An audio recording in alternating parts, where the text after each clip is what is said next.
Welcome. Suspended Governor of Nigeria's Central Bank, Godwin Emefiele, did not appear in court on Wednesday as expected, and it is suspected that his case of alleged breach of procurement laws and contract inflation may not see the light of day in court due to what some sources are saying is a plea bargain. That's right, a plea bargain he has agreed to or entered into with the Nigerian State. While an initial allegation of illegal possession of firearms was brought up against him, the Nigerian government withdrew the charge from the Federal High Court in Lagos, citing the emergence of fresh evidence. You know, we've been waiting for that fresh evidence, and they filed a new charge or new charges against him at the High Court in Abuja. With Emefiele's absence from court on Wednesday, is this the end of the road as far as this case is concerned, or is there more in the pipeline? Was all the dust that this case raised, was it for nothing? If Emefiele was an ordinary Nigerian, would he be afforded the opportunity to settle out of court? These are some of the questions on the minds of Nigerians. On Politics HQ tonight, I have with me Paul Mbeoma. He is a legal practitioner, and we're joined by economist and public affairs analyst Mayokun Ilo. Gentlemen, are both joining us from Abuja. Also, joining us in Lagos, we have human rights lawyer Tokpe Temokun. Gentlemen, thank you very much for your time. Thank you. Thank you for having me. Okay. Before we go to the questions, let's just run through the timeline of Emefiele's travails. You're going to call it the trials or the travails of Godwin Emefiele, suspended Central Bank of Nigeria governor. Don't forget that he is on his second term as governor of the Central Bank of Nigeria. And it's not just the politicians who have 2 terms. The governors of the Central Bank of Nigeria, going by the CBN Act, also have their terms. He was sworn in for a second term of 5 years in the year 2019. And his second tenure expires in June 2024. So let's roll the graphics, the infographics, and we show you just a reminder, refresher of what the timeline has been. Now, on July 9, 2023, of course, we are aware that Godwin Emefiele was arrested in Lagos and flown to Abuja on the same day. On July 13, Justice Hamza Muazu ordered Emefiele's release or arraignment within a week. Let's fast forward to July 25, where the Department of State Services, DSS or SSS, whichever you choose to call them, arraigned this same man you're seeing right on your screen there, Godwin Emefiele, before a federal high court in Lagos on charges of illegal possession of firearms. Let's move on. Still on July 25, he was granted bail by the court and ordered remanded in prison, the custody of the Nigerian Correctional Services. But as we're all aware, we saw it on our phones, we saw it on TV. He was rearrested after a face-off, a battle between the DSS and the Correctional Services within the court premises. Now, we go to July 27, 2023. 2 days after Emefiele was granted bail, the DSS filed a 20-count charge against this man, the embattled suspended governor of the Central Bank of Nigeria, not in Lagos, but in Abuja before a federal high court. This is 48 hours after he was granted bail. August 17, 2023, Emefiele was to be arraigned in Abuja, but the hearing was postponed because the second defendant, Yaro, was absent, and it was adjourned till the 23rd of August 23. What happened? Emefiele was to be arraigned, but he was not in court. Why? Because we hear that his case was not listed. Let's go straight to the questions for our gentlemen here joining us from Abuja and Lagos. I will start with you, Paul Mbeoma. The arraignment of Emefiele, it has been repeatedly stalled. What, in your opinion, is responsible for these delays, and how does it affect the legal process as a whole, as far as Emefiele is concerned? Paul.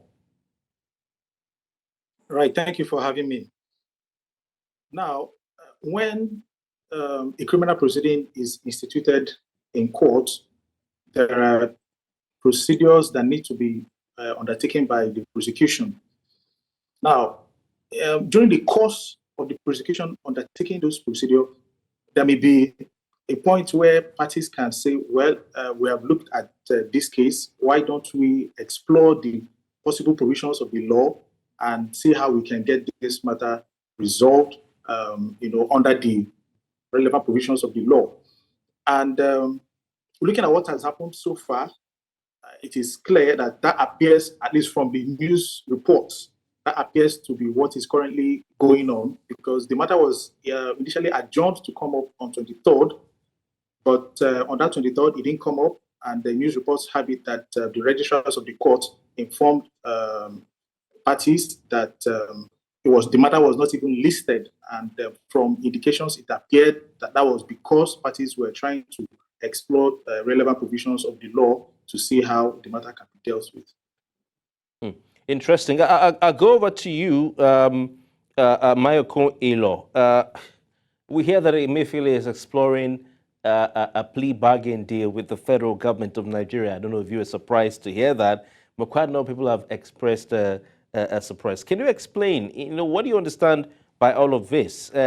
I think I should pose the question to. Well, before I go back to the lawyer, what are your thoughts on this possibility, Mayoko? Do you feel it's something that's a welcome development as far as you're concerned? Well, it's for me, it's neither here nor there.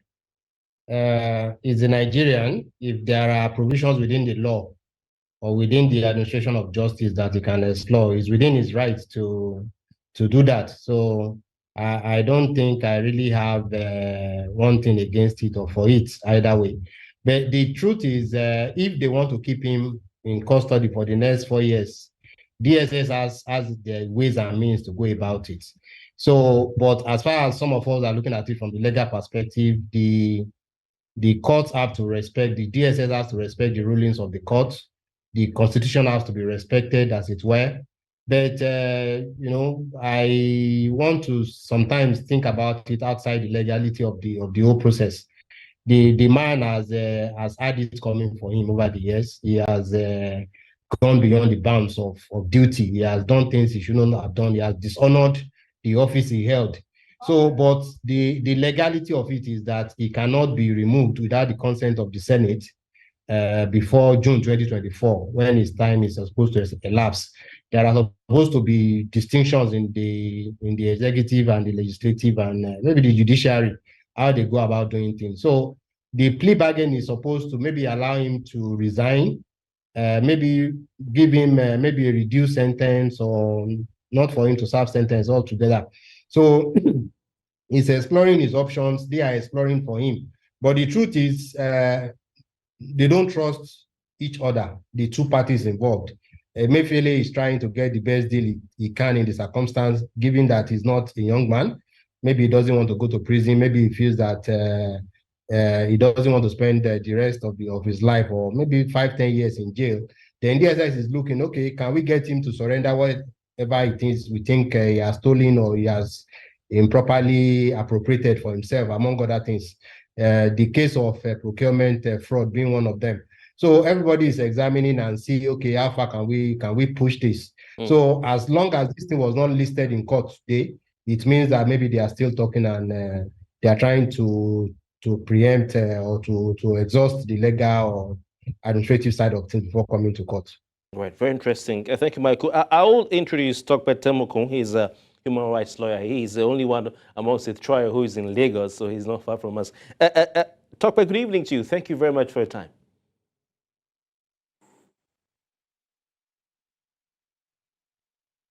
Okay, Tokpe, can you hear me? I think you would have to unmute your Zoom so that we can hear you. I can't hear what you're saying, so please kindly do that. While we're waiting for Tokpe, Tokpe, if you can, once you get that, just say anything so we can know you're with us. But can you hear me? Okay, all right, let's go quickly back to Paul and Belma. Paul, in your opinion, or rather, just give us an explanation of what exactly this whole plea bargain thing entails, and what implications you think it has for the legal proceedings. We read from Mayoko his thoughts on that, but what does the legal plea bargain entail, and how do you think it will affect the legal proceedings going forward? Right. So if you look at the provisions of the law that deal with the plea bargain, particularly Section 494 of the Administration of the Criminal Justice Act, which was made in 2015, it basically bargaining is all about. And it's just about the defendant and the prosecution entering into a mutually agreeable understanding so that the matter can be disposed of amicably in such a way that the defendant who is being prosecuted or being accused of committing the particular infraction or crime can then agree with the prosecution to maybe make some restitution or make some recompense, and then it will be entered into writing. And that will be filed before the courts. When the matter comes up before the courts will then ask the defendant whether he understands the contents of what he has signed. And if the defendant says he understands it and agrees to the contents of, because the contents of that agreement is not binding on the court. So because the court can, under the provisions of the law, particularly Section 270 of the Administration of Criminal Justice Act, the court can either allow the contents of that agreement as it is to proceed, or the court can ask that that it is not comfortable with the contents of the agreement, and in that circumstance, parties may have to go back again and put into consideration the recommendation of the court before they can then come back to adopt it before the court. But in whatever circumstance that happens, the court will not be part of the understanding or the agreement between the prosecution and the defendant. So the court's role is to ensure that the defendant understands the consequence of the arrangement he has entered into, and then proceed to sentence the defendant and then impose the necessary fines having agreed by the parties. So is this the same as out-of-court settlement? Can we use that term as well? Well, that's under civil procedure. That's what people can call. But this is what the law provides for under criminal proceeding. So the law gives parties that opportunity to exploit a situation where parties can enter into this agreement. But then again, there are things that the parties must ensure that are taken into consideration. So, for instance, the prosecution must ensure that the understanding is in the interest of justice, and that it also helps to quickly dispose of the matter, and that it is also in the public interest. So even if the understanding is such that would quickly dispose of the matter, but it is not in the interest of the public, it is not in public interest. That's why I said, remember, the court has a discretion to exercise as to whether the court can agree or allow the plea bargain as agreed by the parties to proceed. Okay, so what you're saying, just sorry to interject, is that the difference is that maybe for out of court you're talking about civil proceedings, while for plea bargain will most likely be in the case of criminal proceedings. Am I correct? Yes, yeah. It's a criminal. But you're saying the only reason the court will allow it is if, since it's criminal proceedings, if that plea bargain is in the interest of the public. What do you define as? Is that the court will put into consideration. Okay. To ensure the interest of justice, that it is in the public interest, public policy also. Those are the things that. So what would you define as public interest and public and justice? You know, what are those benchmarks? I mean. Well, so for instance, you know that every criminal prosecution that is undertaken by the government, money is expended, right? Okay. So if the government can find a way to expedite the disposal of the matter, why not exploit? Particularly in a situation where it's not like the defendant is being just let go off like that. The defendant is still going to make recompense or restitution. So it's not like the defendant is just going scot-free. So, so if the prosecution looks at it that it can help in the quick disposition of the matter, they're allowed to exploit. Okay. So we have Tokpe Temoko on the line, human rights lawyer, joining us in Lagos. Tokpe, good evening to you. Thank you for your time. If you can hear me, I'll ask a question and then wait for you to answer. Interesting, law class that Paul Ngbeoma has given us tonight.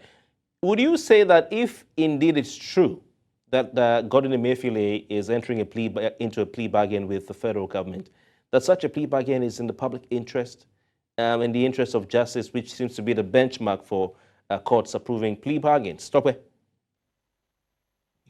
Yeah, thank you, the host. The problem I have with the current Emefiele saga is to look at the allegations and the charges against him.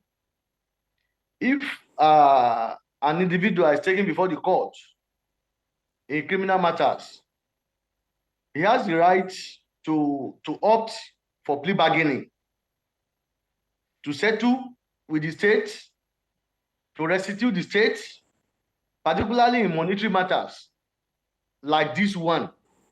He can do that. And the court can consider the agreement, the plea bargaining agreement reached with the defendant and adopt it, subject to review. The court is not going to take hook, line, and sinker. The court is going to review. Hello? Yeah, Tokwe, go on. We're with you. Go on, please. Hello? Yeah, Tokwe, we can hear you. Please go on. Yes, I'm hearing you. The court is going to consider the agreement reached by the parties. But most importantly, the Emefiele case, what is actually disturbing to me is the issue of the offenses he was charged for. Before the election, all of us were witnesses to what happened in this country. All of us were witnesses to how cash scarcity in the country almost led to economic lockdown, which almost led to security breakdown in this country. But when Emefiele was arrested, he was arraigned at the first instance for unlawful possession of firearms. He was put in custody. At a point, the DSS came up with this new charge of 20-count charge, which borders on corrupt practices, conferment of a corrupt advantage on yourself or your associate, fraud, contract inflation, and all this and all this. In all of this, the interest of Nigerians should be to even ask, how does all of the charges against Emefiele bother on the concern? Okay, so but the question I'm asking, we'll get to that point, Tokwe.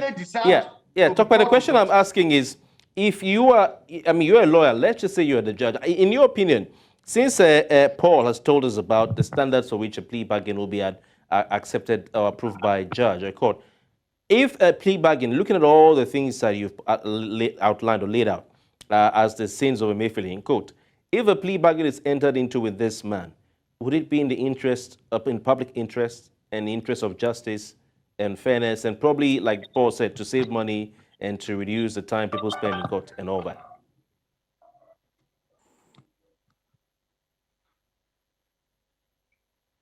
Okay, while we're trying to get back to talk, let's move on back to Mayokun Ilo. Mayokun, one of the reasons Emefiele's decision to opt for a plea bargain is concerned is about the potential dragging of his trial. How common, to you, in your opinion, how common is a plea bargain in high-profile cases like this? And what factor do you think contributes to a client's decision, or an accused person's decision, rather, to pursue such a course? Well, while it's not very common, it's not rare too. So in high-profile cases, every case you should know is unique. You look at the evidence, you look at the advice from your lawyers, you look at your own circumstances. Emefiele is a made man, or was a made man even before he became CBN governor. Maybe he's not used to the kind of suffering he's going to, I don't think he's ever had to, maybe earlier than becoming CBN governor. had to have a law issue around him that will drag him to be staying in a cell or in custody of authorities in this country or elsewhere. So it's happened to him. Maybe he's bearing down on his health, he's bearing down on his psyche, and he feels that he needs to find a way out. Maybe he's subject to his lawyers or subject to family trying to come in.